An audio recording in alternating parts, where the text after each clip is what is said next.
Good morning, brothers and sisters. This is your humbled fisher with your Almanac tidbits. Today is August the 14th, 2022, the year of our Lord. Today is VJ Day. I believe it's Victory Day from World War II. I didn't look up no notes this morning, but I'm sure it's what it is. And on this day in 1851, a little boy popped out and said, "I'll be your Huckleberry." Doc Holliday was born in 1851 on August 14th. August 15th, Assumption BVM. The 16th, the first issue of Sports Illustrated come out in 1954. Should have looked some of these up. Because the 17th, Cat Nights begins, whatever that is. In 1920, on the 18th of August, Shelley Winters was born. August the 19th, in 1848, gold was discovered in California. You know that all the gold in California is in a bank in the middle of Beverly Hills in somebody else's name. And on August the 20th, in 1896, the dial telephone was patented. Does anybody ever see dial telephones anymore? Might in a museum. I don't know. Well, okay, now let's go to our best days over here.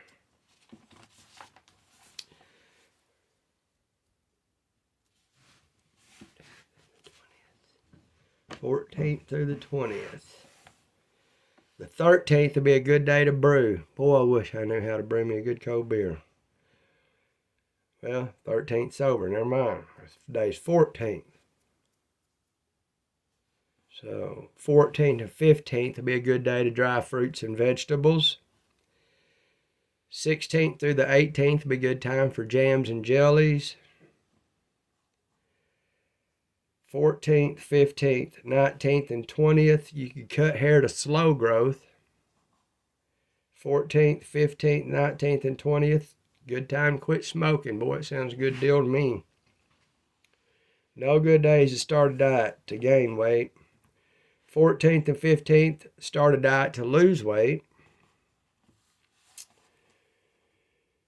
14th and 15th, demolition. Beat something up, tear something up. I need a shed out there I need tore down, but it's still kind of warm. 16th through the 18th will be good days to paint. 14th, 15th, 19th, and 20th, wash wooden floors. No good days to wax them, though.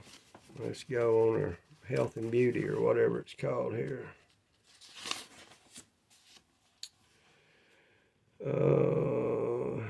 16th through the 18th, dig post holes. No, that's outside chores, never mind. Harvest, 19th and 20th. Kill plant pests, 14th, 15th, 19th, and 20th. All this week you can mow grass to slow growth. I need to get out there and mow mine. 14th to 15th, pick apples and pears. I need to get me some pears. They didn't get very big, about this big around. No good days to prune trees. 16th through the 18th, advertise to sell. Make sure I'm on the right deal here. Yeah. No good days to buy a home. No good days this week to get married. Sorry, son.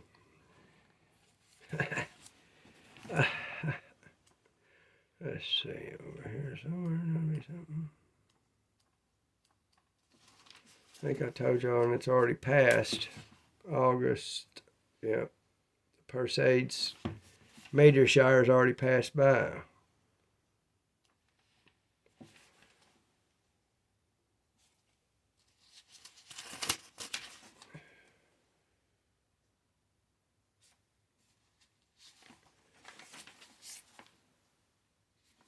I'm looking for my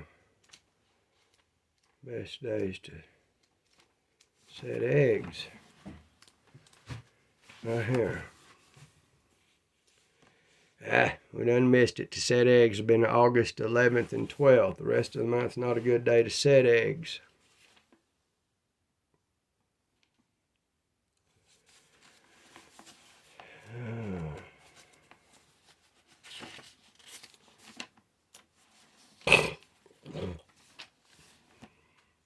I'm going to read a story out of here for a minute. Well, I guess I can read the whole thing. It's just a couple pages.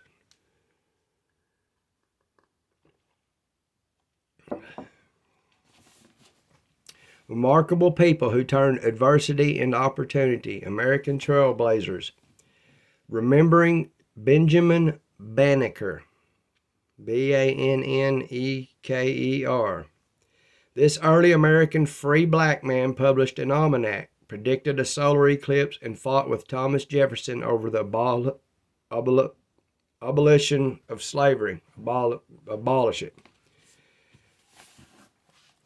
Legend enshrouds the life and history of Benjamin Banneker, an 18th century free African American farmer, mathematician, and astronomer, who, near the end of his life in the 1790s, produced a series of acclaimed almanacs.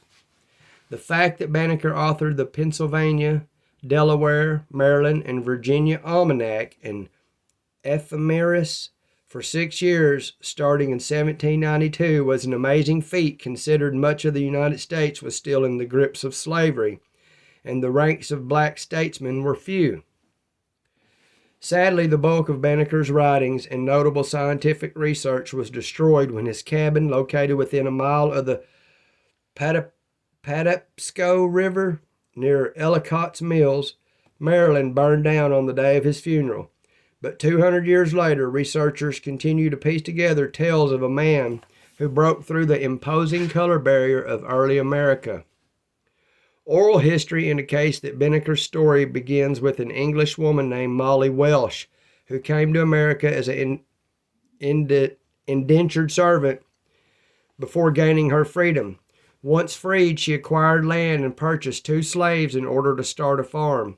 She freed them over time and eventually married one of the slaves named Banneker.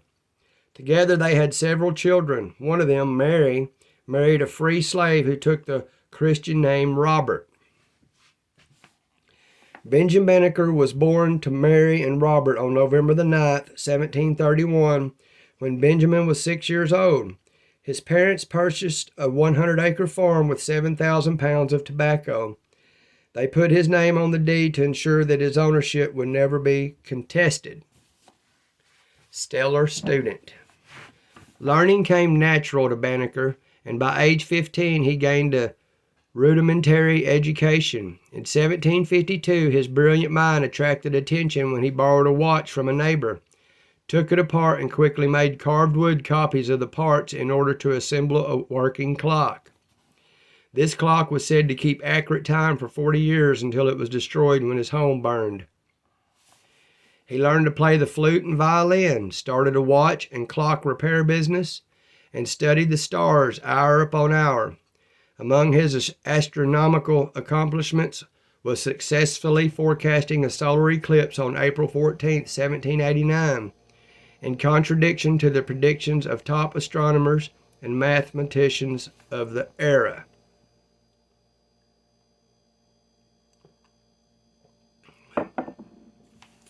Against all odds. In 1791, Banneker was hired by the surveyor contracted by President George Washington to help survey the boundary of the new federal city. About that time, U.S. Secretary of State and future President Thomas Jefferson was quoted as saying blacks had inferior mathematical abilities.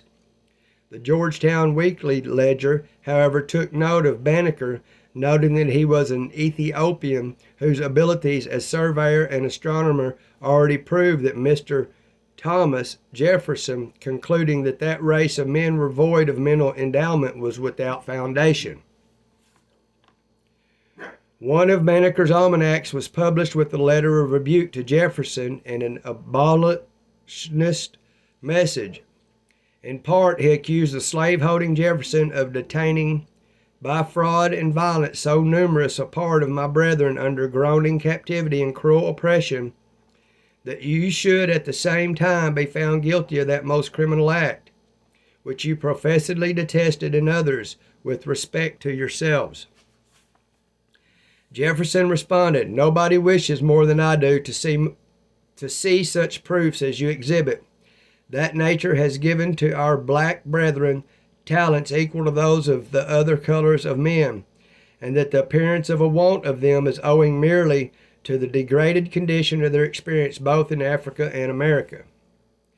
In his old age, Banneker remained active writing and researching. He researched bees and conducted a mathematical study of the life cycle of the 17-year locust, all while continuing to chart the stars.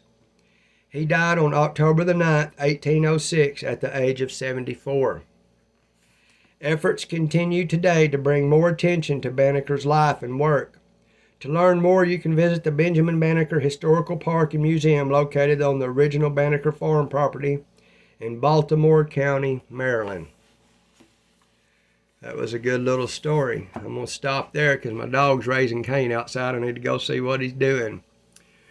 That's your Almanac tidbits for the day, and until next time, this is your humbled fisher wishing you peace through Christ.